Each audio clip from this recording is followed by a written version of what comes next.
வாழ்க்கையில சில காரியங்கள், சில போராட்டங்கள் பலமா இருக்கிறத பார்த்து நம்ம என்ன பண்றோம்? பயந்து போய்கிறோம். அவன் பயந்து போயிட்டான். ரெண்டாவது, நம்ம அமிழ்ந்து போகிறோமே, ஐயோ நான் மூழ்க போறேனே, இந்த பிரச்சனையில நான் மூழ்கி விடுவேனோ, இந்த கஷ்டத்துல நான் மூழ்கி விடுவேனோ, என்னுடைய வாழ்க்கை இப்படிதான் ஆயிருமோன்னு சில வேளைகள்ல நம்மளும் கூட பயப்படுறோம். இதே ஒரு சூழ்நிலை இங்கே இந்த மீனவன் தான். ஆனா இந்த பேதருக்கு இருந்துச்சு. ஆண்டவரே, நான் அமிழ்ந்து போகிறேன், நான் மூழ்க போகிறேன், என்னை காப்பாற்றும் இயேசுவே, என்னை இரட்சையும் என்று கூப்பிட்டான். அல்லேலூயா.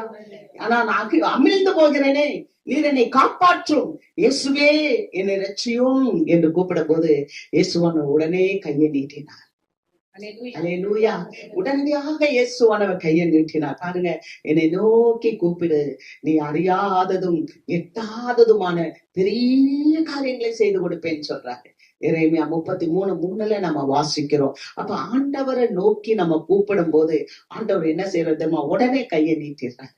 நம்ம கையை பிடிச்சு தூக்கி அவனை அப்படியே எடுத்து படகுல உட்கார வைத்தார் என்று பார்க்கிறோம். அல்லேலூயா.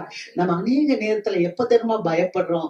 அவன் பார்க்கிறான், சுற்றிலும் முற்றிலும் பார்க்கிறான். ஐயோ, என்னை சுற்றி இருக்கிற பிரச்சனைகள், கொந்தளித்து கொண்டு இருக்கிற கடல்கள், இந்த கடல்களை, அந்த தண்ணீருடைய கொந்தளிப்பை பார்க்கும்போது நம்ம என்ன பண்ணிடுறோம்னா நமக்கு பயம் வந்துருது. நான் ஒண்ணு சொல்லுவேன் பிரியமானவர்களே, நம்ம சுற்றி இருக்கிற பிரச்சனைகளை இல்ல, நமக்கு முன்பாக இருக்கிற இயேசுவை நோக்கி பார்க்க வேண்டும்.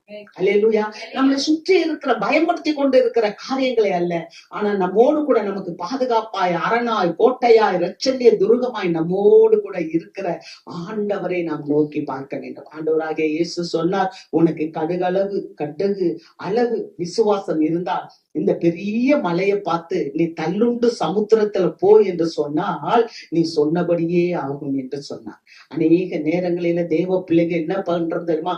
பிரச்சனையை பார்க்கிறமே ஒழிய பிரச்சனையை சரி செய்கிற ஆண்டவரை பார்க்க மாட்டேன்றோம்.